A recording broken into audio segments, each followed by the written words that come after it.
ছোটবেলা থেকেই শুনে আসতেছি শাশুড়ি তো মা হয়, আর শাশুড়ি মাও তো কারো না কারোর মা। তাহলে একজন মা হয়ে অন্য একটা মার কোল কিভাবে খালি করে দিল? আজকের এই স্টোরিটা শোনার পর হয়তোবা অনেক মেয়েরই তার শাশুড়ির উপর থেকে বিশ্বাসটাই উঠে যাবে। আমি নীলা, আমার বাড়ি বাংলাদেশের চট্টগ্রাম। 2016 সালে আমার হাজবেন্ডের সাথে আমার পারিবারিকভাবে বিয়ে হয়। আর আমার হাজবেন্ড ছিলেন একজন মালয়েশিয়া প্রবাসী। যখন তিনি 3 মাসের ছুটিতে বাংলাদেশে আসে তখনই আমাদের বিয়ে হয়। আমার হাজবেন্ড এইবারের ছুটিতে এসে বিয়ে করতে চায়নি, কিন্তু বাবা মায়ের জোরাজুরির পর তিনি আমাকে বিয়ে করেন। আমার হাজবেন্ড যে আমাকে পছন্দ করতো না বিষয়টা এমন না, তিনি চেয়েছিলেন আরো কিছুদিন প্রবাসে থাকার পর সে একেবারে বাংলাদেশে আসবে, তারপর বিয়ে করবে। কিন্তু ওই যে আমার শাশুড়ি মায়ের তো একজন কাজের বেটি প্রয়োজন, যার কারণে তিনি তাড়াতাড়ি করে ছেলেটাকে বিয়ে করায়। আমাদের বিয়ের পর জীবনটা বেশ ভালোই কাটছিল। আমাদের বিয়ের 3 মাস পর যখন আমার হাজবেন্ডের ছুটি শেষ হয়ে যায় তখন সে আবারও মালয়েশিয়া চলে যায়। আর আমার হাজবেন্ড মালয়েশিয়া যাওয়ার কিছুদিন পর আমি জানতে পারি আমি প্রেগনেন্ট। আমার প্রেগনেন্সির খবর পেয়ে আমাদের বাড়ির সবাই অনেক আনন্দে ছিল।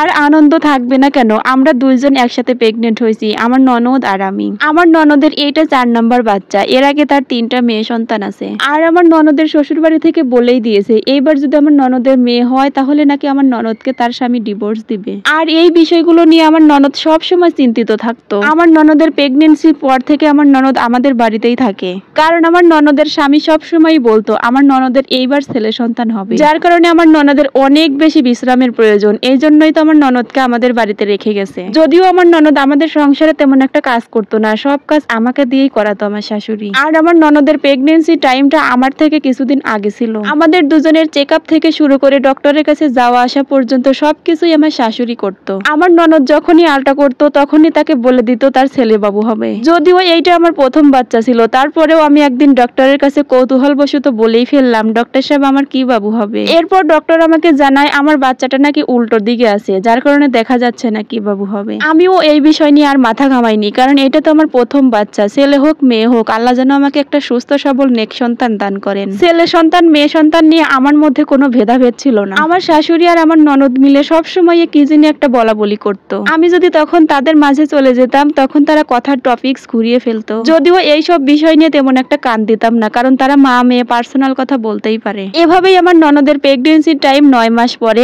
আর আমার 8 মাস। কখন যেন আমার ননদকে হসপিটালে ভর্তি করা হবে। আমার ননদকে হসপিটালে ভর্তি করার আগের দিন হঠাৎই আমার প্রচন্ড পরিমাণ পেটে ব্যথা শুরু হয়। এরপর আমার শাশুড়ি মা আমাকে নিয়ে হসপিটালে যায়, আর হসপিটালে যাওয়ার পর ডাক্তার বলে ইমার্জেন্সি আমাকে সিজার করে বাচ্চা বের করতে হবে, না হলে নাকি আমার বাচ্চাটাকে বাঁচানো সম্ভব না। আমিও আর কোনো কথা বলি না, ডাক্তাররা যা বোঝে তাই করে। আর সেই দিনই আমার ননদকেও হসপিটালে ভর্তি করা হয়, আমাদের দুজনের সিজার একসাথেই হয়। আমার সিজার করার পর যখন আমার জ্ঞান ফেরে তখন আমার শাশুড়ি মা আমাকে জানায় আমি একটা মেয়ে সন্তানের জন্ম দিয়েছি, আর আমার ননদ একটা ছেলে সন্তানের জন্ম দিয়েছে। আমি তো ভীষণ খুশি হই, আল্লাহর কাছে হাজার হাজার শুকরিয়া, আমার মেয়েটা অনেক সুস্থ সবল অনেক ভালো হয়েছে। আমার শাশুড়ি আমাকে এও বলে আমার ননদের ছেলেটাকে নাকি আইসিইউতে ভর্তি করা হয়েছে, কারণ আমার ননদের বাচ্চাটা নাকি পুষ্টিহীন হয়েছে, একদম ছোট হয়েছে, এর কারণে নাকি তাকে 1 মাসের মতো আইসিইউতে রাখতে হবে। এরপর আমরা 3 দিন পর হসপিটাল থেকে চলে আসি। কেন জানি না আমার বাচ্চাটা সারাক্ষণ আমার কোলে কান্নাকাটি করতো। এইসব বিষয় নিয়ে আমার শাশুড়ি মা আমাকে অনেক বকাবকি করতো, আমি মা হওয়ার যোগ্যতা রাখি না, কারণ বাচ্চা কোনোদিন তার মায়ের কাছে কাঁদে।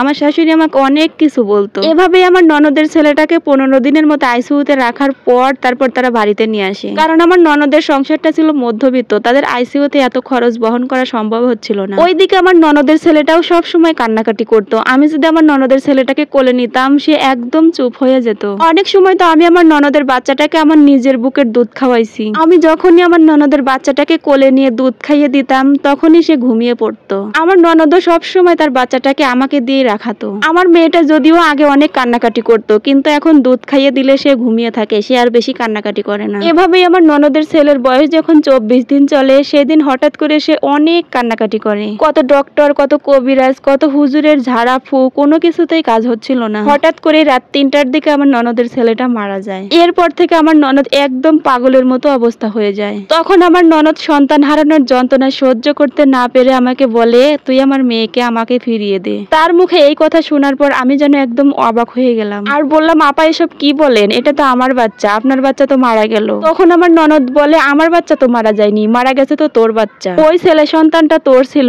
আর আমি একজন মেয়ে সন্তানের জন্ম দিয়েছি। যেহেতু তোর আর আমার সন্তান হওয়ার ডেট অনেকটাই আগ পিছ ছিল, যার কারণে মা তোকে উল্টাপাল্টা ওষুধ খাইয়েছিল, যার কারণে তোর পেটের ব্যথা শুরু হয়। আর ডক্টর যে বলেছিল তোকে ইমার্জেন্সি সিজার করতে হবে, এটাও মা ডক্টরকে বলে দিয়েছিল। তোর আর আমার সিজারের ডেট একদিনে ফেলানোর কারণ ছিল তোর বাচ্চা আমি নিয়েছিলাম, আমার বাচ্চা তোকে দিয়েছিল। আমার স্বামী বলেই দিয়েছিল আমার যদি মেয়ে সন্তান হয় তাহলে আমাকে আর রাখবে না, আমাকে ডিভোর্স দিয়ে দিবে। এই জন্যই তোর বাচ্চার সাথে আমার বাচ্চা পাল্টে দিয়েছিল মা। এখন আমি বেঁচে থাকতে আমার বাচ্চাটাকে মাহারা হতে দিব না, তুই আমার বাচ্চাটাকে দিয়ে দে। এইসব কথা শোনার পর আমার পায়ের নিচ থেকে মাটি সরে যায়। কি বলে না বলে এইসব। আমি কিছুতেই আমার বাচ্চাটাকে দিতে চাচ্ছিলাম না, বলছিলাম এটা আমার বাচ্চা, যদিও তার বাচ্চা হয় আমি তো তাকে লালন পালন করছি, তার উপর তো আমার একটা মায়া পড়ে গেছে। আমি তাদের হাতে পায়ে ধরে অনেক মিনতি করেছিলাম বাচ্চাটা আমাকে দিয়ে দিতে, বড় হলে না হয় তার বাচ্চা সে নিয়ে যাবে। কিন্তু আমার ননদের স্বামী বলে আমি যদি আমার 3টা বাচ্চা লালন পালন করতে পারি তাহলে এইটা কেউ পারবো। আমি কিছুতেই বাচ্চাটাকে দিতে চাচ্ছিলাম না। এইসব বিষয় নিয়ে আমাদের গ্রামে অনেক বড় করে সালিশ বসানো হয়, আর সালিশের দিন আমার ননদেরাই জিতে যায়, কারণ আমার বাচ্চার ডিএনএ টেস্ট করে তারা প্রমাণ রাখে। সালিশের লোকদেরকেও তারা টাকা খাওয়াইছিল, যার কারণে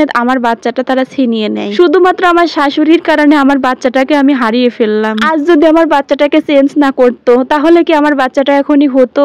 হয়তো বা আমার বাচ্চাটা পুষ্টিহীনতার কারণে মারা গেছে। শাশুড়ি তো মায়ের রূপ, তাহলে একজন শাশুড়ি কি করে পারেন আর একটা মায়ের বুকটা খালি করে দিতে? আর এইসব বিষয় আমার স্বামী একদমই মেনে নিতে পারছিল না, যার কারণে আমার স্বামী তো এখন আমার শ্বশুর বাড়ির সাথে সম্পর্কটাই ত্যাগ করে দিয়েছে। এইসব বিষয় নিয়ে আমি অনেক ভেঙে পড়ি, যার কারণে আমার স্বামী আমাকে কিছুদিনের মধ্যে মালয়েশিয়া নিয়ে যায়। আলহামদুলিল্লাহ, আল্লাহর অশেষ রহমতে এখন আমার ঘরে আবারও একটা ফুটফুটে ছেলে সন্তানের জন্ম হয়েছে। আমার সন্তানটা যদি বেঁচে থাকে তাহলে কোনো না কোনো একদিন তো আমিও তাকে বিয়ে করাবো। সেই দিন আমি সারা পৃথিবীর মানুষকে দেখিয়ে দিব আসলে শাশুড়িরা কেমন হয়। কিছু কিছু শাশুড়ি আছে যাদেরকে মা বললে মা নামটাকেই অপমান করা হয়। আচ্ছা যাই হোক, এই সম্পূর্ণ স্টোরিটা কিন্তু চট্টগ্রাম থেকে একটা আপু আমাকে লিখে পাঠিয়েছে। আপুটা আমাকে ঠিক যেরকম করে বলেছে আমিও আপনাদের সাথে সেরকম করেই শেয়ার করলাম। ভিডিওটা যদি ভালো লেগে থাকে তাহলে অবশ্যই একটা শেয়ার করে দিবেন। আল্লাহ হাফেজ।